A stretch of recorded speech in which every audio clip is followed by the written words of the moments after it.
welcome to this year's edition of Euranet Plus Summit. My name is Beatriz Rios. I'm going to be your host, but I'm going to be joined by the members of our network all across the European Union to interview our guest today, Iratxe García Pérez, who is the president of the Socialist and Democrats group at the European Parliament. Welcome, Iratxe. Thank you. It's a pleasure for me to be here today. Now let's start, because you have been recently to Ukraine. You met with President Zelensky, and we were wondering what's your take on the current situation in Ukraine. Do you share the view of High Representative Vice President Kaja Kallas, who is saying that Ukraine needs to win this war and is going to win this war? And how do you see the role of the European Union in this context, considering also the results of the elections in the US? We had to continue in the same position with the strong unity at the European Union level, with our European institutions and member states to go together to defend Ukraine, because Ukraine means to defend the European values. To defend Ukraine means to defend the human rights. To defend Ukraine means to defend the European values and ideas, and it's very important. This was my idea during the official mission. I have to tell that it's the first official mission that I organized as a re-elected president of the S&D group to send a clear political message. Europe is with you. Europe is with Ukraine because we need to defend together our dignity, our territory, and our common values. Well, we'll talk a little bit more about how to maintain the unity, but now I want to move to Austria, where our colleague Neja is joining us. You have the floor, Neja. Thank you. Guten Tag. So my question is, we're witnessing a worrying trend in some of these countries governed by populist parties, and they're reducing funding for, well, allocated to public media and undermining its independence, which is contrary to the principles underpinning the European Act on Media Freedom. And at the same time, Russia is reportedly increasing its media funding by 13% a year. So how can we win the fight against disinformation in this context? And if we agree to spend more money on weapons, should we not do the same to finance independent media? Thank you. There are different issues, very important, all of them. Of course, we need to defend Ukraine because it's necessary to defend the rule of law. It's another important question, and the media freedom is essential. If we want to defend Ukraine, we have to do it in a different perspective: financial support, military support, humanitarian support, and support for the reconstruction. This is very clear, and we are insisting how important it is to increase the budget for defense. But at the same time, our group, the Social Democrat group, has very clear that to increase our budget about defense cannot mean to reduce our budget in other important policies, like public media, like traditional policies, cohesion policy, agriculture policy, digital or environment. This is other important debate that we need to have about the budget, about the financial perspective in the European Union.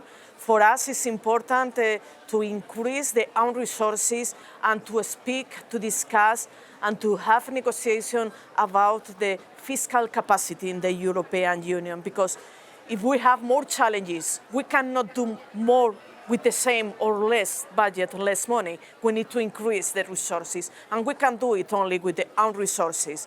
This is other important debate, but we need to do it always with the pro-European political forces, because you mentioned the strategic and the position from the populist and the extreme right, not only in the European Parliament, in some other member states, and it's very clear that they have a clear strategic about this question with the disinformation and other, to try to attack other important European policies. And for this, it's more important than ever to work with the unity, but only with the pro-European political forces. In our case, as a Social Democrat, had very clear that we cannot negotiate, we cannot work with those who want to destroy the European project and the European values. One of the countries where these issues, misinformation, had been at the core of the election is Romania. So we're going now to Romania to meet our colleague Florin, who is going to ask you a question. Good day, Madam President. In Romania, the far-right parties won many votes in the last elections, and that trend is more and more common all over Europe. Many people consider traditional parties responsible for not addressing people's concern. I guess, do you agree with that assumption? And how much responsibility do bear traditional parties? And what can you do to help revert this trend? Okay. In Romania, I know that it's an alliance, coalition with the pro-European political forces. The current government was working very hard between the Social Democrats and Populars to try to improve the life of the citizens, trying to increase the pensions, the salaries, to introduce social measures. But at the same time, we know how the disinformation is acting in this country, in Romania. The Constitutional Court of Romania has decided to call of a presidential elections declaring invalid for the first round, and this has to understand with the link with the disinformation and how the Russians are acting about this question.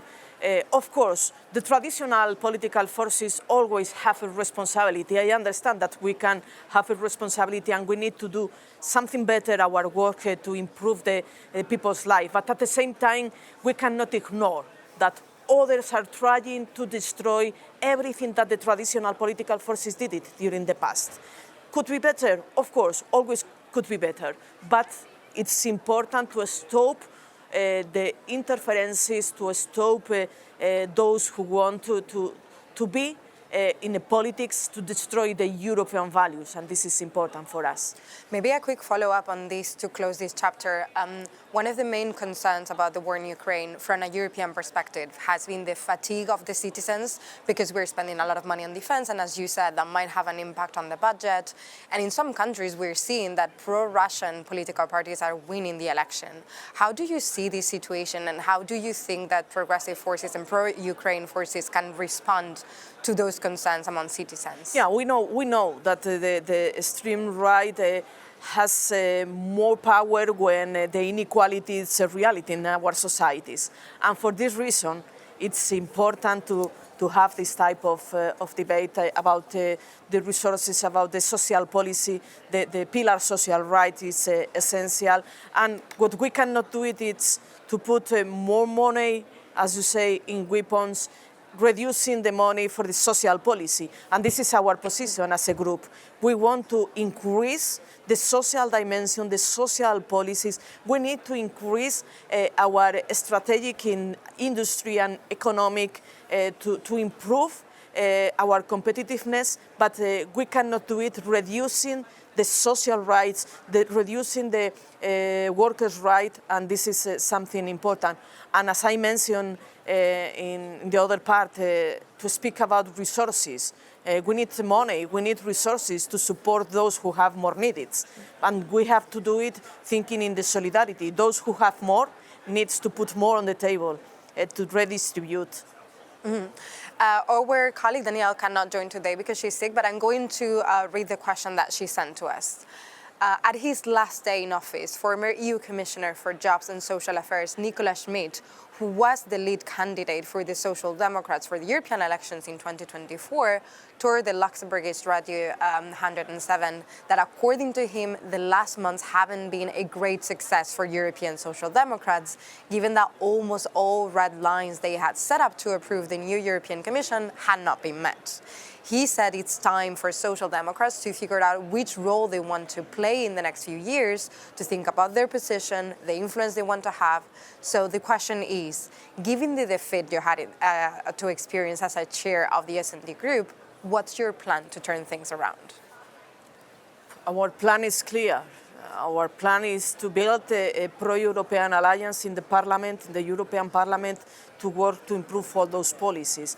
What we did during the last 5 years was very important. We had a lot of achievements at the European level, and we had, because we as a group pushed for it, minimum wages, minimum income, workers' right, the issues with the pay gap between men and women. We had a lot of achievements, and all those achievements was pushed for the Social Democrats. Now we have to continue doing, but in other circumstances, with other majorities in the European Parliament, we know that it's more difficult because there are more present by the far-right groups, but at the same time, we need to build pro-European majorities, and we can do it only with the EPP, Renew, Greens, and us. And this will be our strategy as a group to include all those groups in the negotiations for a future dossiers and future proposals to try to have a common position. Some national delegations within the group were not very happy about the way you handled the negotiation of the confirmation of the Commission. Are you concerned about your position as a chair? My position as a chair is clear. I have total support by my group. Of course, there are people who can think that we could have other colleagues of commissioners, but I'm insisting a lot that at the end, the commissioners are proposed by the member states. And our goal will be to win in more member states to have more commissioners. But what we have to do it now with our circumstances is to be responsible, to create this alliance and to work together. In the S&D group today are more united than ever with this clear strategy. Let's keep on talking about these moving majorities within the European Parliament with our colleague Mart, who is joining us from Estonia. Yeah, hello. It's really nice to be here. During the Commission approval process, the head of the EPP, Manfred Weber, has been flirting with hard right. And afterwards, Ursula von der Leyen reached out for support to Greens, but in the end, only 370 MEPs voted for her colleague, the lowest number in decades. So if you look at this political process, who do you think is a winner and who is a loser in all of this? Winner has to be Europe, and we know that things could be different. And since the beginning of this negotiation, we insist a lot with some issues, like put one member from ECR as executive vice president. This was not our decision. This was a decision by Ursula von der Leyen, and we are not happy with this. But at the same time, as a social democrat, we have a responsibility to create stability. We are in a very difficult moment for the European Union around the world. The geopolitical situation is very difficult. We need stability. We need a government, a European government, and for this reason we support this European Commission. But it's not a blank check. Of course, now it's the beginning. Now we have to start to work, and we will do it negotiating with our priorities, very clear priorities about the social dimension, about the Green Deal, about the women's rights, and about other important issues that the extreme right are trying now to attack. Our position will be clear to defend our values, to defend our common position, and the EPP has to understand that in this House is a pro-European majority, but they cannot choose, or they cannot try to create other alliance with the extreme right, because if this happens, it will be a very dangerous situation, not for them only, for all Europeans. Are you concerned about these moving majorities, and especially the EPP forging alliances with the far right moving forward, despite the fact that you have reached an agreement? They are trying to play this game, and this is something that is not acceptable for us. We will start now to work with the new College of Commissioners, with the new proposals, legislative proposals, political resolutions, and we are open, of course, to work with the EPP. We cannot do it alone. EPP has to be with the pro-Europeans, but EPP cannot try to play this double game, and this is something that we will have very clear during our next step with the different negotiations. Let's keep on talking about this issue, but now moving to Greece, where our colleague Mariana is joining us. Hello, nice to meet you. The concept of the social Europe has long been central to the EU's vision, aiming to ensure the economic progress goes hand in hand with social justice, equality, and solidarity. In time of growing inequalities and diverse challenges across member states, what are your proposals for strengthening a social Europe that reflects the needs of its citizens while fostering solidarity and cohesion among the member states? We need to continue with the European social agenda. This is very important. I mentioned that we did a lot during the last 5 years, but we have to continue. Working, for example, with one directive with a minimum income. This is something important. We need to continue working in the social pillar rights. It's essential, it's a key element for us to discuss about the investment in the European Union. We need to invest more and better, and we need more resources. The issue about the own resources and the transnational fiscal capacity, it's something important because we need more to redistribute more and to do more equal society in the European Union between the member states. This is something that it's very clear, and we will work on this direction. Let me switch now to Spanish, porque ahora se nos va a unir un compañero, Esteban, desde España, para hacer su pregunta. Esteban, por favor, cuando quieras. Hola, ¿qué tal? Buenos días. Buenos días, Iratxe. Es un placer para mí charlar con usted en esta cumbre. Bueno, usted es de mi país y me gustaría hacer mi pregunta en nuestro idioma.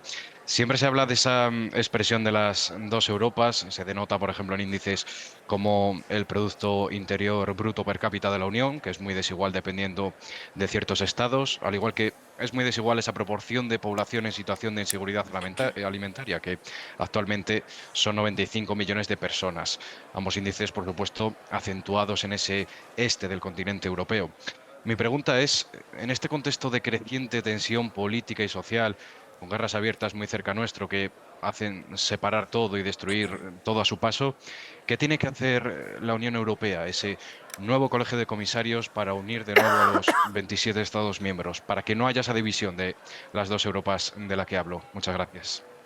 Pues avanzar en las políticas europeas que cubran todos esos aspectos es fundamental, sin ninguna duda. Es verdad que vivimos en un mundo cada vez más complejo, con conflictos bélicos en las puertas de Europa, el caso de Ucrania, el conflicto de Oriente Medio, pero también situaciones de tensiones políticas, una guerra comercial con China o las consecuencias que pueda tener una futura administración Trump en las relaciones transatlánticas entre Estados Unidos y Europa. ¿Qué es lo que tiene que hacer Europa?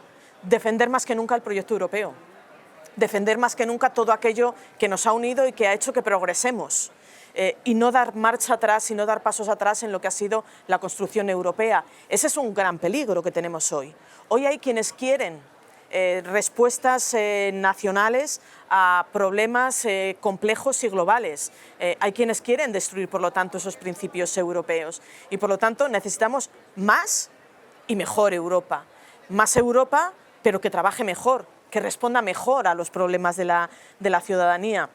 Que podamos hablar y trabajar sobre estas cuestiones, la seguridad alimentaria a la que te referías, o cómo hacemos de la industria y de la economía europea un mejor instrumento para colocarnos en un mejor nivel de negociación en el mundo. Europa tiene que modernizar su economía, tiene que modernizar su industria, pero lo tiene que hacer además con una posición de respetar nuestro medio ambiente y nuestro planeta, y liderar en el ámbito internacional la lucha contra el cambio climático.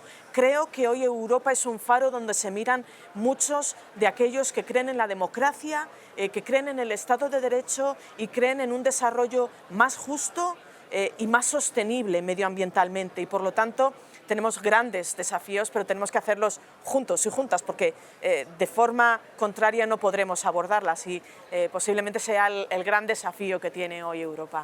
Más y mejor Europa para poder abordar las necesidades de la población. Con este mensaje nos quedamos y con este terminamos este Euranet Plus Summit de este año. Muchas gracias a nuestra audiencia por seguirnos. Muchas gracias, Iratxe García Pérez, por contestar a nuestras preguntas. Thank you so much for watching. Thank you so much for joining us today, for following this discussion. And thank you, Iratxe, for answering the questions. See you next year.